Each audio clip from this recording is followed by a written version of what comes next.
let's talk that about... That is the agenda which was rejected. Let's talk about the rally that's happening today. It's the 7th of July, and you know, there've been mixed feelings all across the country, and a lot of people up until now are even still, some of them are wondering, should I go to work? Should I not go to work? And you saw the head of public service saying that he's going to be monitoring whoever does not report to work today. But then let's look at the ideologies behind today's rally. And I would like to quote what Martha Karua said. She said that back then, Saba Saba was about expanding democratic space in Kenya, freedom of assembly, freedom of association, freedom of expression, respect for the rule of law and human rights. And today it seems to take a different turn. Does it mean that what Saba Saba stood for then was achieved and now we have a different agenda that we need to be following? I'll start with Yes, I had the privilege of attending that Saba Saba. I know my friend was either in school or at home. That time, President Moi had closed all avenues. There was a single party. There was, he had bungled up elections called queue voting, the shortest vote. There was detention without trial. All these things were not there. In fact, President Moi was a small god unto himself. And that time, the voice that could speak was only the church and the Law Society of Kenya. And a few individuals. Student movements. Including Raila Odinga and Matiba and a few people. They were there. That time, called Deputy Leader, Honorable Steve Kalonzo Musyoka, was then the organizing secretary of KANU and was very hawkish that time, and many things. So there was need to expand that space. And for 20 years, this space had been expanding. Section 2A was removed. Then we went to elections. Moi won. Other things happened later. It kept on moving until 2007, after the coming in of the new constitution and so on. Now, where we are today is we have the hallmark or the headache of implementing the new constitution, putting it in place. Unfortunately, some players who were there at that time, and interestingly, history is very painful.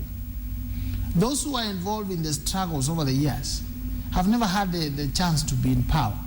President Kibaki bolted from KANU as a minister for health just a few days before elections.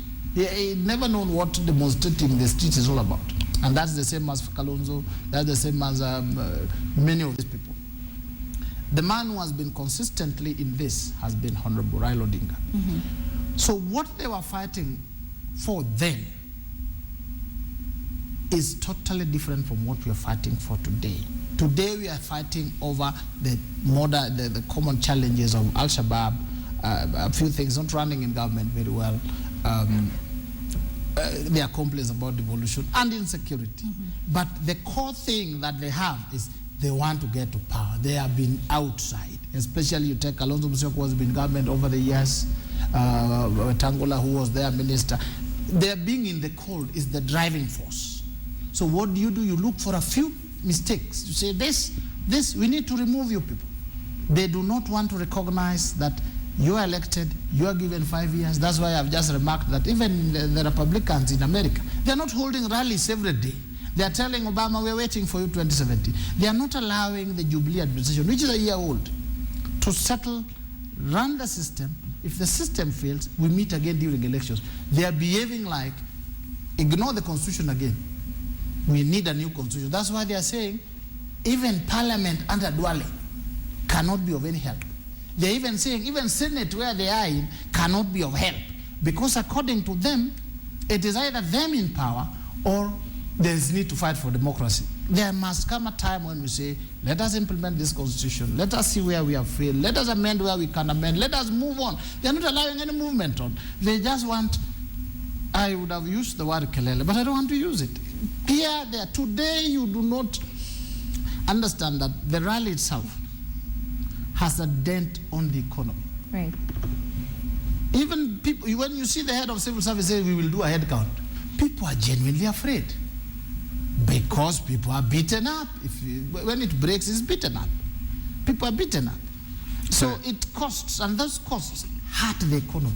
And when they hurt the economy, we continue going down instead of going up. Senator, one of the reasons I usually allow Weda to talk is because literally they are very hollow arguments that are just about fear-mongering and some, illusionary, demarcations. I mean, who isn't called about being in power? Some of us have hardly started. So that said and done, I think what we need to do is to be realistic. At that time, it was about the constitution, a new constitution. The ideologies have simply metamorphosed. Now it's about defending that constitution, constitutionalism. And I think what happens is there are certain red lines you never cross as leaders. And I think when you take our people and bundle them into camps, when you are indiscriminate about the people we represent in terms of the treatment under security agencies, I think there is a point of which you have to say that enough is enough. In fact, I sometimes find it quite awkward that any leader worth his salt in the coastal region or some of the predominantly Muslim areas will even stop to think that there can be any recourse in a government that over the last 1 year has shown you more humiliation than probably in the last 30 or 40 years. So I think what happens is there is a way in which Waswahili wasema kitu chema chaonekana mapema. I think earlier into the day, before it manifests itself into a rogue state, by clawing back some of the democratic gains, through National Assembly legislation, that go ultra vires to some of them to the Constitution, like monopolizing the power of appointment of the police commissioner or IG, which Uhuru just assented into law by the President Uhuru. Those are some of the clawbacks, because the human resource matters, employment of IG is strictly the work of the National Police Service Commission. And if you want to internalize the constitutional spirit about that, is that there is a direct correlation between security and democratization. The more democratic you are, the more democratic the policing institutions are. A police state is what leads, a regime police is what leads to a police state. And that's why you still want to order around Kimayo, you still want to order around organs of national security. Kimayo can only receive an order in writing from the minister in charge of internal security, as per the Constitution. That was to give him operational independence, so that he can arbiter over matters national security in the best interest of the country. So I think what has happened is we must allow our democracy to evolve, and to allow it to evolve, and unfortunately you need to have a charter in terms of its institutionalization. Today CIC chairman is yapping all over political rallies. You start wondering what's his intention, going to represent his father in a prayer as Gusi chair leader, going responding to the style in which CORD is using to call up these rallies. It's not his business. Just you make sure that you're the vanguard in the implementation of the Constitution. That's where your ideas matter. That's where your mandate narrows. So I think what happens is the country is in a systemic crisis, and I think when there's a systemic crisis, everybody must arise, and ensure that they assert that sovereign power. So I don't think what is being done by CORD is out of the purview of the Constitution. If it was unconstitutional, if it hurt anybody, I think no police will have authorized it. In fact, sometimes privately, sometimes to the criticisms of my colleagues, on the issues of the rallies, I commend Kimayo. He has, apart from the first ban, which I think was misplaced, he brings in a heavy presence and he ensures everybody's security. And he has been cordial. His commanders on the ground have met CORD leadership. It has guaranteed of its protection, and it has been protected. And I think to that extent, that was what the spirit of the Constitution was all about. All right, gentlemen. Just one thing. You see, he feels Kimayo is doing very good, giving them security, doing those rallies. Those people are supposed to have been in Peketoni, Lamu, trying to restore order and security in the country, not guarding people who come and talk endlessly, morning to evening, at a heavy cost to the Kenyan economy. Instead of creating jobs, they are helping losing those jobs. That is where we are saying something is wrong. That's very simplistic. The security is a broader arena. You cannot tell us that all these officers are to be in Peketoni. Right. I think be realistic. We'll take a short break. We'll take a short break. We're going to come back shortly to finish these discussions, and talk about what to expect today. All right, welcome back. You're watching The Way It Is. 4 minutes past 8. And yes, we are Great. taking this discussion to the next level. What's going to happen today? Well, what's going to happen today is what everyone is talking about, and that is the Saba Saba code rally. I would like to quote or paraphrase what one of the senators did say yesterday. He mentioned something very interesting. He said that what the current government, what the current Jubilee government is dealing with is just what was created by majorly the three personalities in CORD, that is Moses Wetangula, Kalonzo Musyoka, and Raila Odinga. The number of years they've spent serving this country combined is almost a century, and what wrongs they've created, what we're seeing today that is wrong about this country, has had a play with what they did in their previous service to the country. So in this case, I would ask, do you think that the problems we're currently facing in the country have something to do with what happened in the past regimes, of which these three personalities or the three leaders of CORD had a big role to play? You know, one thing is, if you come and promise me change, regardless of what those other people did or did not do, then I hold you accountable to that change. And this time the promise of change, which we were told digital, you know, you no longer hear this issue of digital anymore. It's subsided because nothing is digital anymore. We are more analogous, you know, in terms of the software for transformation in the country. So there is a new charter called the Constitution. And I think many of these people operated under the old charter. In the old charter, we have people who somersaulted, 10 times to survive the turbulence then. And you see, even Weda always here pretends himself as a very faithful Christian. There's redemption in life, and you can be redeemed at some point when you really ascribe to your false past and say now you want to start a new chapter. So I have no reason to doubt anybody who believes or says manifests the redemption. So therefore, if you came in and said you're digital, you promised all this type of things, and you don't deliver, it's immaterial whether I served in the last government. I can't continue to perpetually blame the woods in Mombasa County on the predecessor Mombasa Municipal Council. And in fact, that time that's why you have an evaluation 100 days, 1 year. You must have demonstrate a progressive agenda to depart from that past and deliver on that change. But you demonstrate an agenda, piecemeal as it might be, that is actually a reversal. And some of them tell you in private, the same way the Catholics go to the box and make some confessions. They tell you they did do wrong things, they acknowledge, and they do not want those mistakes repeated. I say, therefore, there's nothing wrong with somebody saying that we did mistakes in the past, and if these mistakes are repeated time and again, we thought it was right then, we are now aware it is not right. If those mistakes are repeated, then the country, for the next 50 years, a full generation or 2-3 generations will be fighting over the same things. That's why I'm telling the coast people, if we don't hold firm, we will continue to lament, we will continue on this arena of marginalization. We will bequeath to our generation a whole regime of disrespect, abrogation of the Constitution, abrogation of their rights, and therefore it is a point at which there must be a cutoff so that this new chapter is ushered.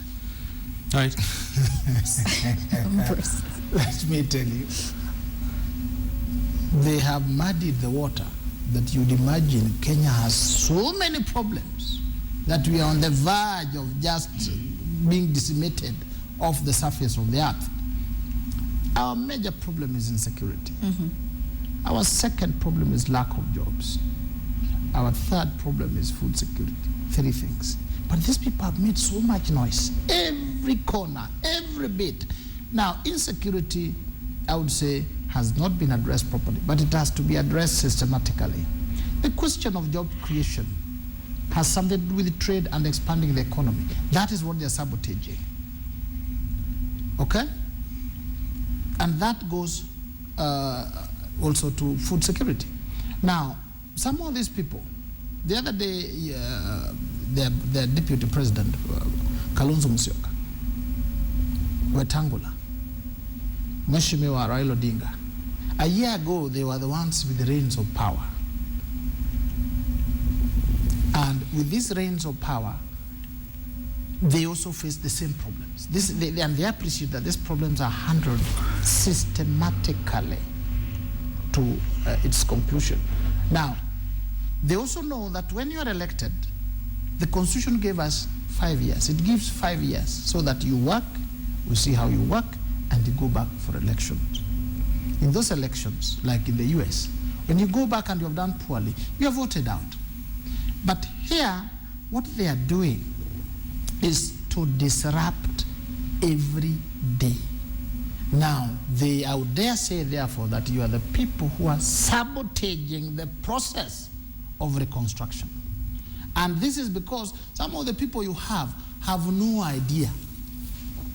They have no idea. The vice president was there. They were only fighting over pecking order. Who is senior? Is it Raila or me?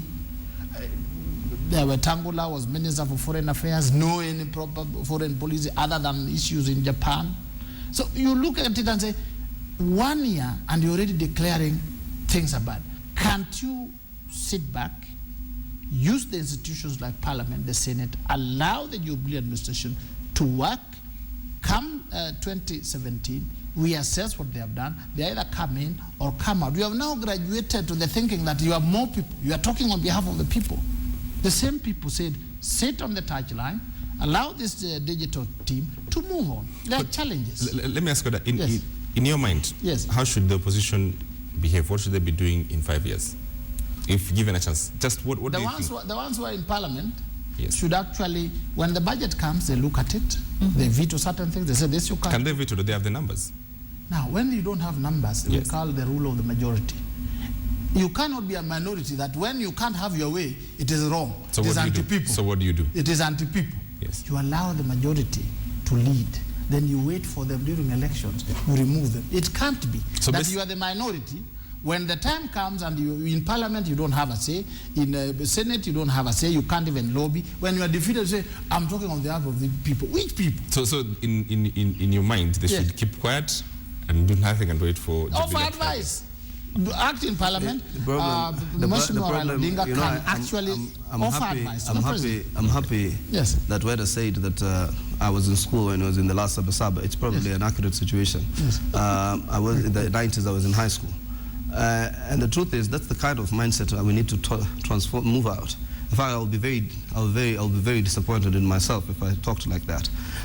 The thing is, we must constantly explore creative solutions towards the same problem. And if one solution fails, you don't just box yourself into some kind of, dead-end parliamentary program.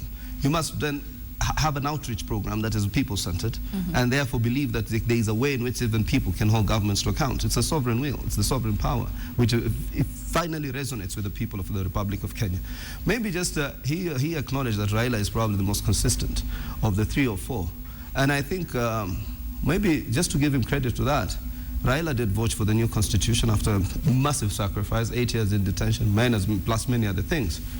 Then maybe probably now, in terms of that consistency, he cannot sit back and see the same spirit, the same letter of that constitution vanquished. And therefore, if he now has a new commandery, which has seen redemption, I think I totally share with that kind of popular view. And you know, political movements or political processes are very dynamic. Your friend today is your enemy tomorrow. Your enemy today is your friend tomorrow. And that is the kind of dynamism we see in a political process. And what we need to do now is to try and galvanize a movement or some parties that are based on ideas. Like I'm persistent on the charter that will redefine the Code Coalition, a charter of social democracy, a charter of a pro-poor, pro-people kind of a policy, a charter of what they call social justice, where we invest in the people. That yes, you build a standard gauge railway, but you also build the lives of the people in a manner that the government is able to intervene on matters that are most fundamental and dear, healthcare, or expand our budgets in terms of education, expand our budgets in terms of sanitation, so that people have a healthy living. So therefore, I think there are programs that we intend to see that we must usher them through a popular and legitimate process. And sometimes when you build a popular process, a popular agenda internally or externally, like look at the VAT issue, it's like the entire camaraderie of the Jubilee members of National Assembly acted like fools, like they did not know that this is an adverse bill, a piece of legislation. When they saw the popular outrage, they now supported Mbadi's amendment. And therefore, I think people do move for the political class to take certain directions and move them from certain positions to new positions. So I think the political process is not static. To say that Kalonzo Musyoka was vice president today, so therefore cannot be in coalition agitating for reforms to tomorrow, is the most blind and weak strategy one can ever, or analogy one can ever imagine. So, Senator, how do you react to what Jubilee's government says, that these rallies, 16 of them, destabilize today? There are many people today who are not good to go to work, sabotage the economy. How do you respond to that? I think they created the fear. We simply announced for rallies. They escalated the public concern so much so. The reactions, the overreactions, the clergy going as if we were almost faced with doom. That's when I pray for some of the late clergies who led the process of transformation. This country's transformation was led by a large part by the clergy, the progressive clergy at that point in time. They're all gone now. So you escalate the fear factor. Then go around politically asking all your allies and camaraderie to start, talking about these rallies. And so by the time you escalate the fear factor to that point, then you definitely, every human being is gullible to a certain degree, to a point where you succumb to fear. And I think there's really nothing to fear. It's going to be a rally like any other rally. We've had 16 of them, and they were peaceful. People came, they listened to their leaders, and they did go back home. And their leaders took their views, and we want to put it in a program. That program will sooner than later be launched, and that will be the program that will define the coalition moving forward. Now, you see, these people, even yesterday, the day of worship, the day of blessing, they were there dancing in Machakos to all sorts of funny music. The other day they were in Kisi. This looked at now as an economy, a student of economics, just a mere holiday, like Madaraka, like Kenyatta Day. If it falls on a weekday, it costs the economy between 2 to 3 billion shillings. And if you need a lecture on how it does that, then another day. Now, when it is on a Monday, it is a day which is not a holiday, coupled with fear, the fear of violence, the fear of mass action, which they declared. Mass action is not a peace for us. They said we will do mass action. We have known mass action in this country, and we know they are violent. If you don't participate, they beat you up. Add that to the fear of Al-Shabaab and a bit of insecurity, and the insecurity we have in the country, you are hitting the economy hard.